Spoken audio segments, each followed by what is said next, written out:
Buenas. Hoy vamos a meternos de lleno a descifrar la personalidad química de dos grupos funcionales que son, súper importantes en la química orgánica, los aldehídos y las cetonas. Vamos a ver qué es lo que los hace reaccionar de la forma en que lo hacen y, sobre todo, por qué es tan crucial entenderlo. Venga, vamos a ello. Y es que, si lo pensamos un poco, desde el aroma que desprende una flor hasta cómo se fabrican medicamentos que nos salvan la vida, estos compuestos están literalmente por todas partes. Toda esa versatilidad que tienen se debe a una característica de su estructura que de verdad lo define todo. Y eso es justo lo que vamos a explorar ahora mismo. Vale, pues todo, absolutamente todo, empieza aquí, en lo que podríamos llamar el corazón reactivo de su estructura. Si queremos entender de verdad cómo se comportan, tenemos que ir directos a su centro de mando. ¿Y cuál es? Pues el grupo carbonilo. Fijaos, este pequeño grupito de dos átomos es el que se lleva todo el protagonismo, el responsable de casi toda la acción. Un carbono, un oxígeno y un doble enlace uniéndolos. Parece muy simple, ¿verdad? Pues aunque en apariencia lo sea, es increíblemente potente en su función. Y aquí está el verdadero secreto, la clave de todo. Resulta que el oxígeno es más electronegativo que el carbono. ¿Qué quiere decir esto? Pues básicamente que es un poco egoísta y tira de los electrones del doble enlace con más fuerza hacia su lado. Esto crea una polaridad, ¿veis? El oxígeno se queda con una carga un pelín negativa y el carbono pues se queda un poco desprotegido con una carga parcial positiva. Y claro, ese carbono que está ahí un poquito positivo se convierte en un auténtico imán para cualquier molécula que tenga electrones de sobra. Y esto nos lleva a la idea central de todo este asunto, la regla de oro que hay que recordar siempre. La estructura dicta la reactividad. Así de simple. La forma en que están colocados los átomos y los electrones en ese grupo carbonilo es lo que va a determinar al 100% cómo y por qué reaccionan estas moléculas. Muy bien, ya hemos sentado las bases. Ahora pasemos a la acción.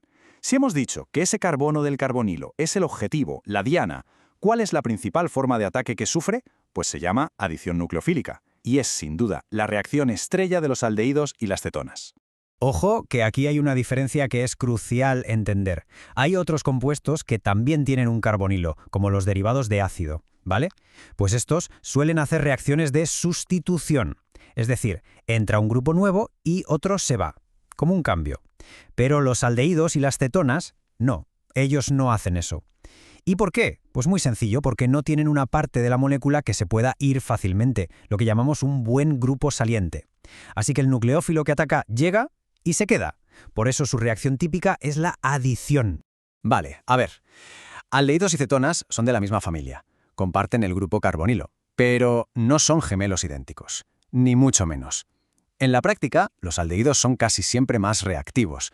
Reaccionan más rápido que las cetonas. Así que la gran pregunta es obvia. ¿A qué se debe esta diferencia?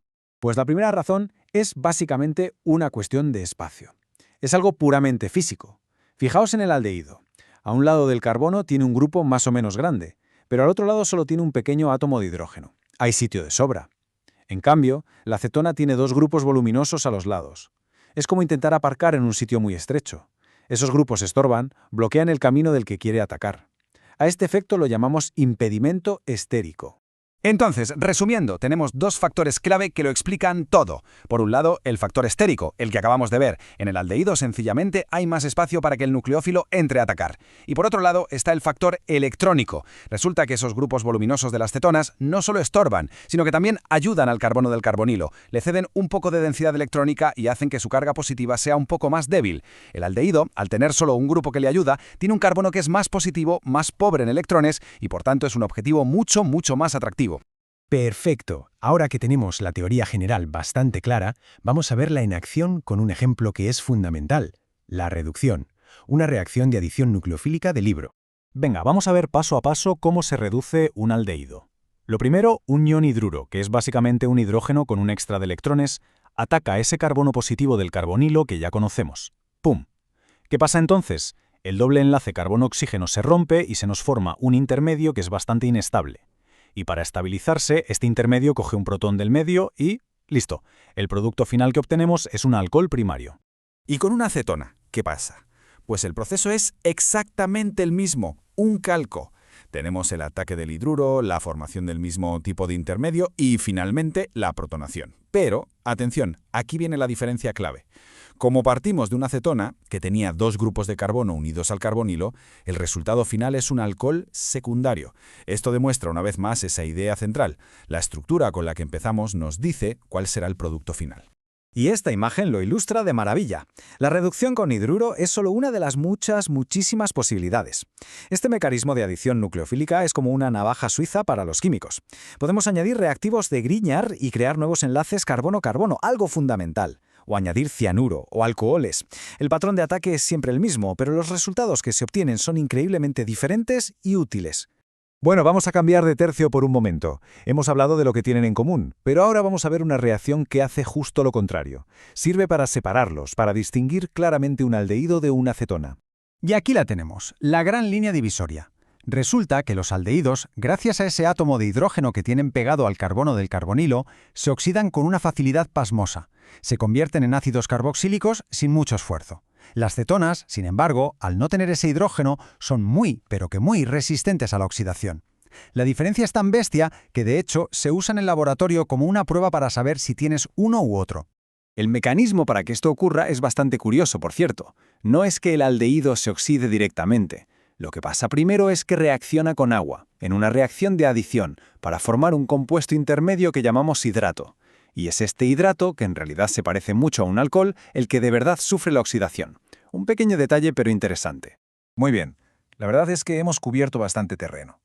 Así que, para que no se nos escape nada, vamos a juntar todas las piezas del puzzle y a tener una imagen final clara y completa. A ver, las ideas clave con las que debemos quedarnos son estas. Primero, el grupo carbonilo y su polaridad son el centro de todo, el origen de toda la reactividad. Segundo, su reacción por excelencia es la adición nucleofílica, no la sustitución. Tercero, los aldehídos son los sprinters del grupo, más rápidos y reactivos que las cetonas por esos 2 factores que vimos, el estérico y el electrónico. Y cuarto, la oxidación es la prueba del algodón, la reacción que nos permite distinguirlos sin lugar a dudas. Y de verdad no podemos subestimar lo importantes que son. Estamos hablando de compuestos que están en los azúcares que nos dan energía, en las hormonas, en los disolventes que se usan en la industria. Son absolutamente fundamentales tanto para la bioquímica como para la química industrial. Entender cómo reaccionan es en el fondo entender una pieza clave del mundo que nos rodea. Y esto al final nos deja con una reflexión. Cada una de las reacciones que hemos visto, la adición, la reducción, la oxidación, no es más que una herramienta en una caja de herramientas molecular. Son como las piezas de un Lego increíblemente complejo. La pregunta realmente fascinante es cómo los químicos aprenden a combinar estas herramientas, a usar estas piezas, para construir paso a paso las moléculas tan complejas que dan forma a nuestro mundo. Ahí es donde reside la verdadera magia de la química.